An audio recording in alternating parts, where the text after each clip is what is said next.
So last week I began teaching the story out of 2 Kings chapter 4, but the widow and the supernatural multiplication of oil was brought to her through the prophet Elisha. And about 10 minutes into my message, I realized there was no way I was going to get through what I wanted to teach, so I just kind of took the foot off the accelerator and just kind of hungry. Sometimes I do that. I get all excited about what I want to teach, and I realize once I get up here, I need to slow down and stick in this part for a little bit longer, and that's what we did last week. And so we talked about the oil. So just real quickly, just to review a little bit, to bring us up to speed, not review too much so that I don't still not get it done this week. But if we go over to the story here in 2 Kings chapter 4, I want to read what happened. So this is 2 Kings chapter 4, verse 1. It says, "A certain woman of the wives of the sons of the prophets cried out to Elisha, saying, 'Your servant, my husband, is dead, and you know that your servant feared the Lord. And a creditor is coming to take my 2 sons as slaves,'" right? That her husband has passed away. He served among the prophets. So he was serving in God's house. He was doing God's work, but somehow ended up, when he died, they had a bunch of debt. And she had no way to pay it. And so she calls out to the prophet. Well, isn't that such a smart thing to do when we find ourselves in trouble, is call out to God, right? So she calls out to the prophet. Elisha says to her, "What shall I do for you?" Right? Because that seems like a silly question. I'll tell you what you could do for me. I got debt. I need it paid off. "Tell me, what do you have in the house?" And she said, "Your maidservant has nothing in the house but a jar of oil." Right? So the question the prophet has, and the question that God often has for you is, well, what do you have? Well, we come to him with our lack, what I don't have, and he wants to know, what do you have? Because I can use what you do have to get you what you don't have. If you will trust me with what you do have, then I can get you what you don't. And so she says, all I have. You think about that. Like, how many of us, if somebody asked you what you do have, the only thing you could come up with was this little jar of oil? That's a pretty desperate situation you're in. If that's the only thing that can come to your mind that you have is a little jar of oil. Or there's a lot of things that most of us have that we could probably do without. There's a lot of things we have that we don't need. If we were asked, what do you have, and we can come up with just one thing, the one thing she can come up with is, I have this jar of oil. Then he says to her, "Go borrow vessels from everywhere, from all your neighbors, empty vessels. Do not gather just a few," very specific direction. Go get some empty vessels. And not just a few. Like, go everywhere. Anywhere you can think of to go get these vessels. "And when you have come in, you shall shut the door behind you and your sons, then pour it into all those vessels and set aside the full ones." Right? This is where the story gets a little weird, right? Probably, I'm with you at first. Okay, so I got a jar early. So go get some vessels. Oh, good. He's going to give me some oil. This is good. And then he drops the other part of the story. This is what you're going to do. You're going to take that little jar that you've got. And when you looked at the Hebrew words that were used here, the word used to describe the jar she had was a small vessel. And the word used to describe the vessels that he said to come bring in were big. So he just told her, you're going to go get all these big vessels in, and what you're going to do is you're going to take this little one you got and pour it in and fill all those. Okay. Elisha, I don't know. He's spending like too much time in the spirit cloud or something. I don't know if you know how this works. We could do this the other way around. Right? If we had the big vessel, we could fill a bunch of little ones. But I don't know if you saw I have the little one. We're filling big ones. That's what he said to do. And then it says, verse 5, "So she went out from him and shut the door behind her," now keeping in mind that the prophet didn't stay there with her, did he? He's not the one pouring. He told her to. So this is all trust. You got to do, sometimes God is telling you to do stuff and he's not going to do it for you. He's not even sitting and watching and waiting to see if you're going to do it. He just tell you to do it, and now I'll move on. I go to the next thing. So the prophet tells her what to do, and now it's up to her to do what he said to do. So she went out from him, shut the door behind her and her sons, who brought the vessels to her, and she poured it out. Now it came to pass when the vessels were full that she said to her son, "Bring me another vessel." And he said to her, "There is not another vessel." So the oil ceased. Soon as there were no more vessels, then the oil ceased. Right, this is the point where mom goes, okay, did you hear the word? Go everywhere. Get as many as you possibly can. If the vessels would have kept coming, the oil would have kept coming, as long as there were empty vessels. So the oil ceases. Now, where I left you last week, we talked about the oil itself, what this oil represents. The oil it was probably olive oil. That was a commodity at the time. It would be used as fuel. It would be used in cooking, all sorts of uses that olive oil had. So it was a commodity. It would have been something that she could use to actually pay her debts, which is eventually what happens. It says here that she came and told the man of God, and he said, go sell the oil and pay your debt, and you and your sons live on the rest. So there was an abundant supplying of her need. The supply was not just to pay her debt and now live. So God took care of her when she was willing to give what she had. You know, we tend to, when we have just a little bit, to hold on to the little bit. I only got a little bit. I can't do it. I got to hold on to this. You ever been in that position where, let's just talk finances because it relates here, right? Where you had just a little bit, but what you had to pay was big. And then instead of doing something, so I've been in that position before where I didn't have enough to pay that. There's not, I like to use the phrase, I ain't got it, but I can put something on it. Right? You been there before? I ain't got it, but I'll put something on it. I'd gladly pay you Tuesday for a hamburger today. So this is where she was. We can find ourselves in that position where I don't have enough, but instead of doing something with what I've got, we'll hold on to it. Is that going to do me any good? I still don't have enough. And there's been a couple times in my life where God made it very plain. Now, I don't tell you this because this is what you're supposed to do all the time. I'm not going to manipulate you and you know, like receive an offering at the end of this message or something weird like that. But there have been a couple times where God told me, well, it ain't enough to pay the bill anyway, so you may as well sow it. May as well give it. Let's see what I'll do with it. Because you know what? It actually is enough to pay your bill. You just haven't done the right thing with it yet. You just got to put it through a different channel, and it'll get there. It'll take care of it.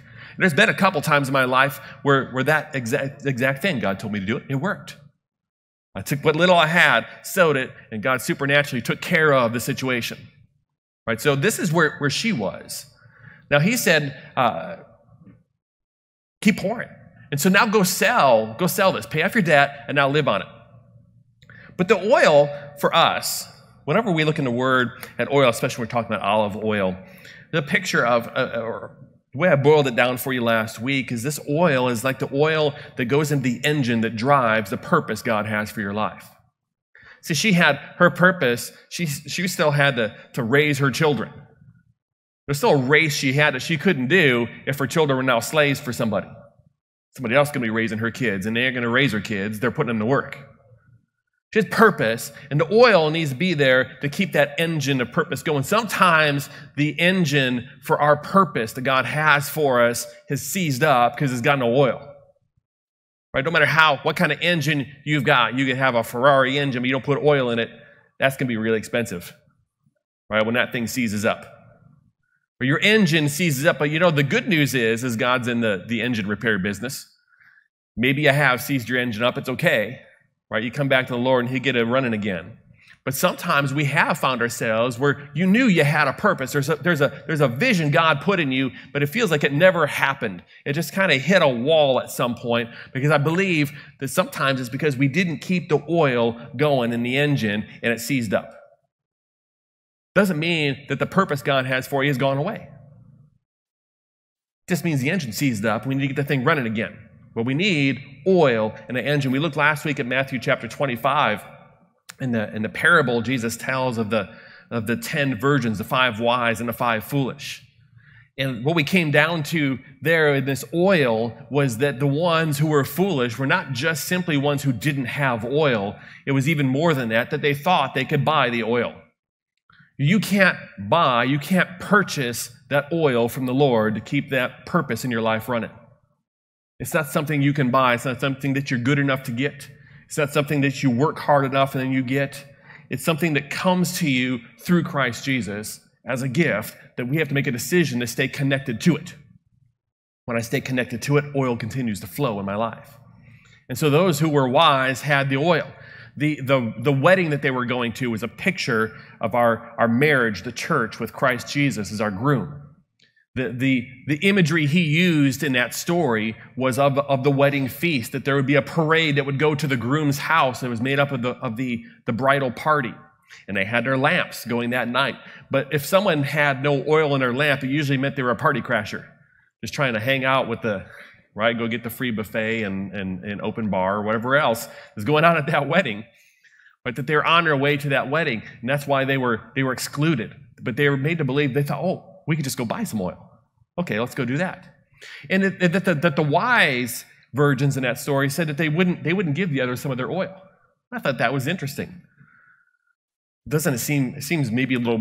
I mean, we get the oil; it's a free gift. Why couldn't they just give them some of their oil? It seems a little bit greedy, because my oil doesn't work in your engine. See, God brings oil to me because He has an engine. He's got a purpose for me, and my oil doesn't work in your engine. Mine runs on 5W30, and yours is on 20. I don't know. We got different oil. It's made up different. My oil doesn't work. You can't just take my oil. You have to get connected to the source yourself. So that's kind of where we were last week, but I told you we're going to talk this week about how do we keep the oil flowing? How do we keep it moving in our life? And before we completely get to that, I want to take you over to Luke chapter 22.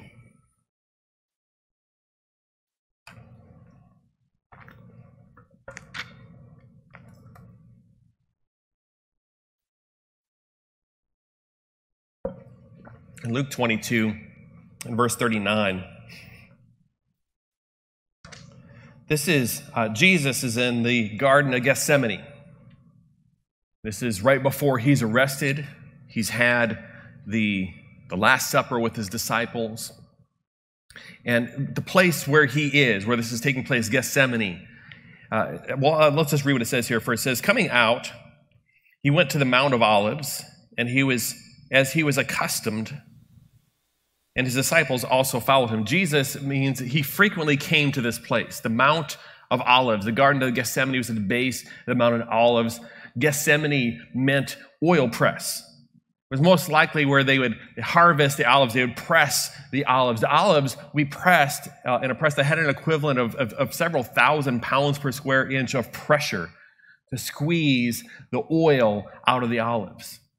And so there's a picture here for us, isn't there, that Jesus is at the Mount of Olives. He's at the place of pressing.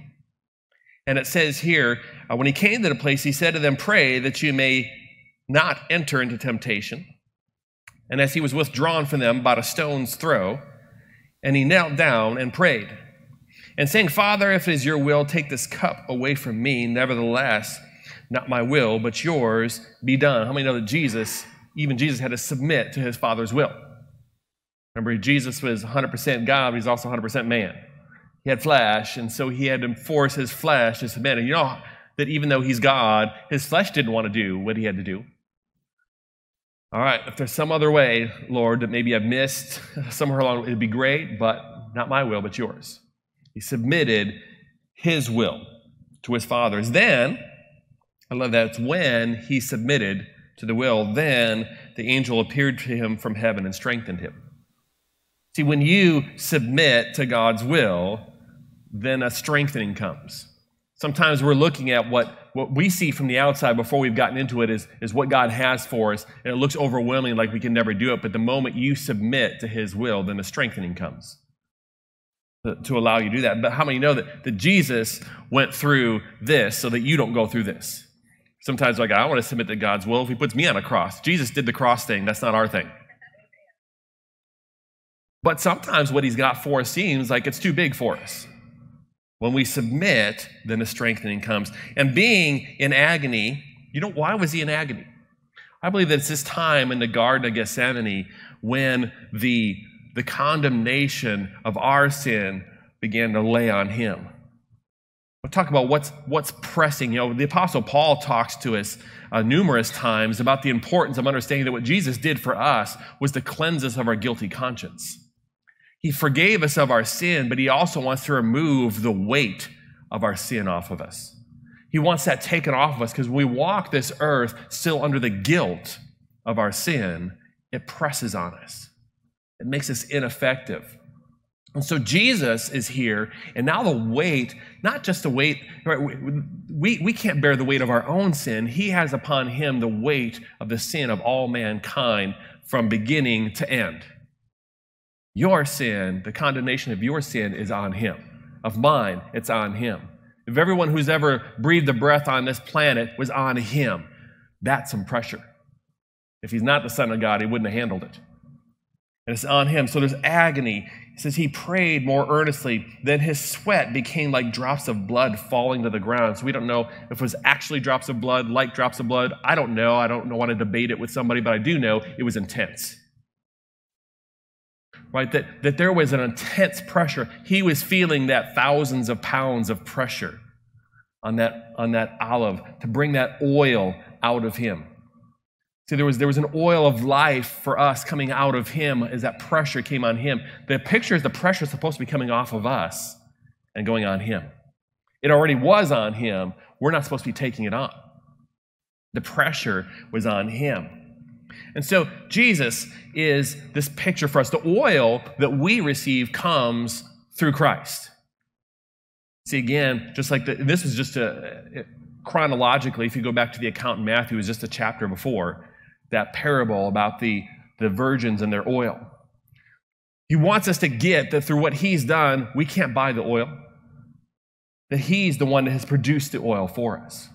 So let's understand a little bit about the oil and how we keep this flowing in our life. We need fresh oil. King David writes numerous times in Psalms about wanting the Lord to give him fresh oil.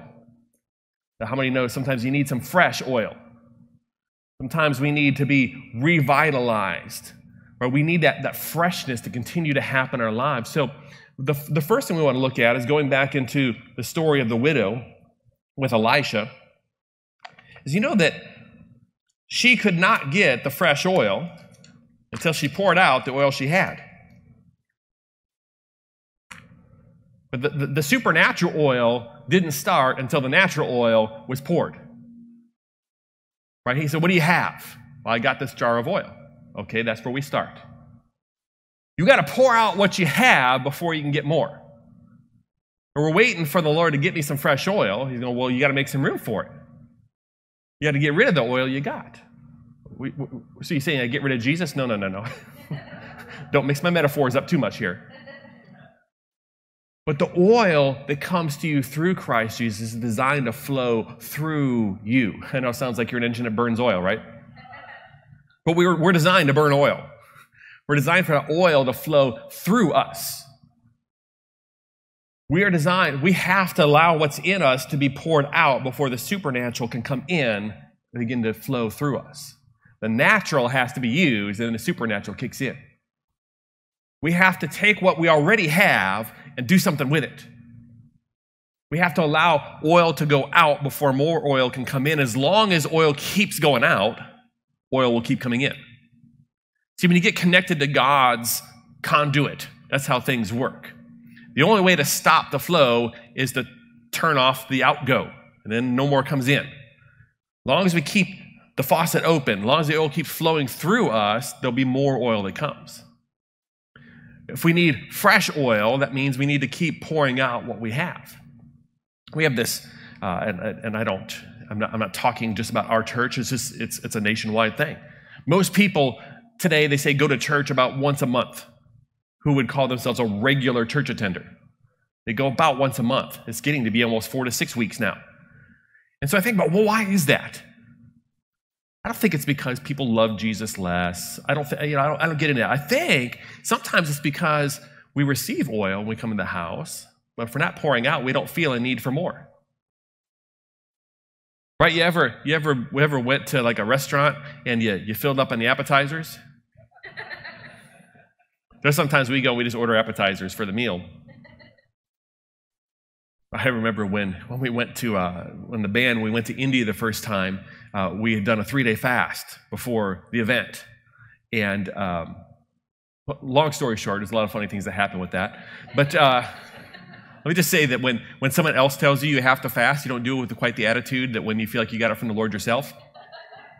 But anyway, so we did the fast, and we went to this big meeting at the church, the sort of the host church that we were going being sent out from to go on this trip, and it was one of those like big Holy Spirit meetings that night that seemed like it went on forever, especially when you hadn't eaten in 3 days, and you knew you could eat when it was over.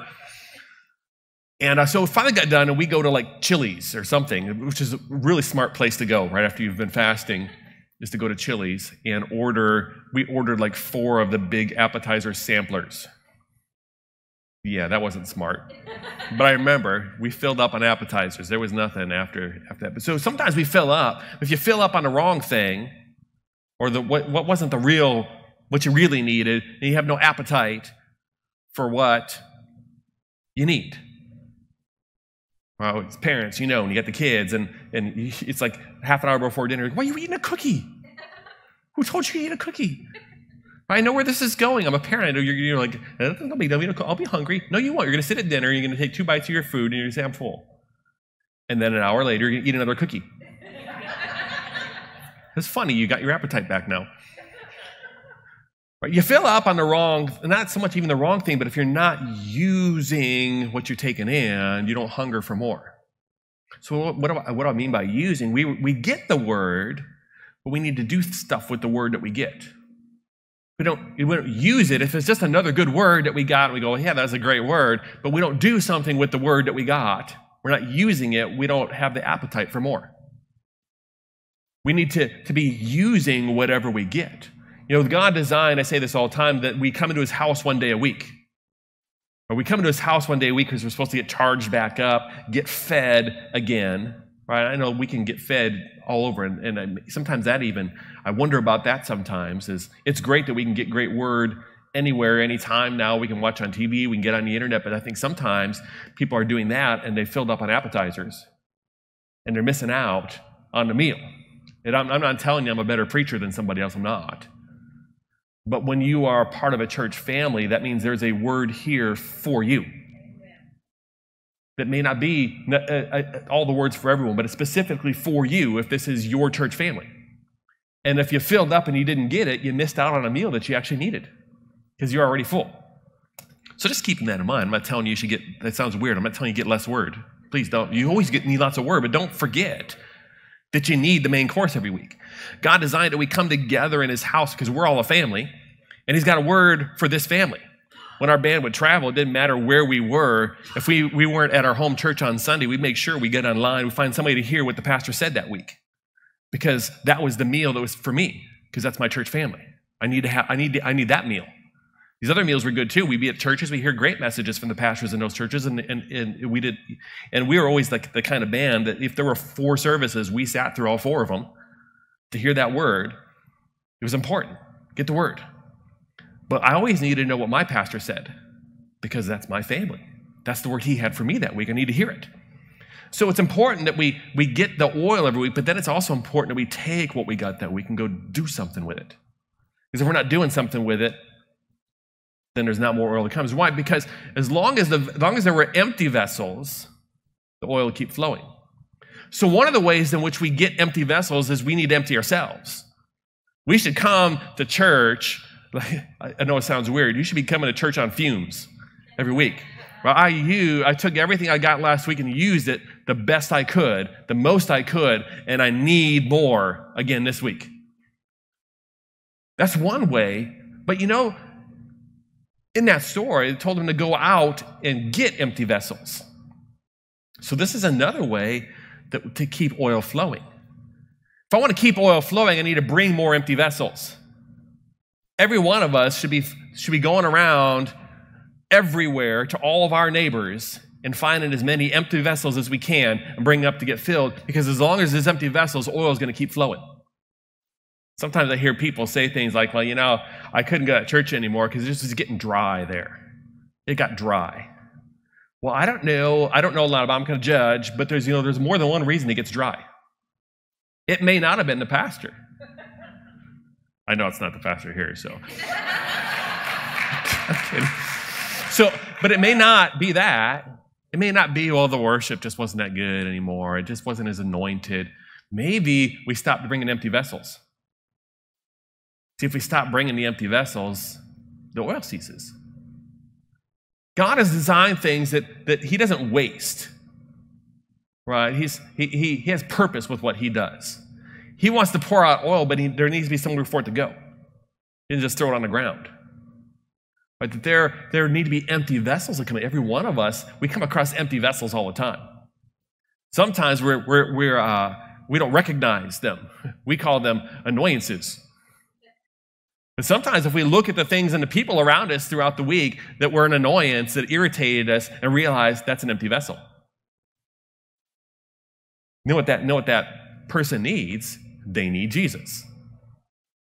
They need some of that oil that has been pressed from Jesus into their life. They need that word to begin working in their life, just like I have. And then suddenly you realize, why am I so annoyed? Because maybe I'm a little dry. Maybe I just got some old oil.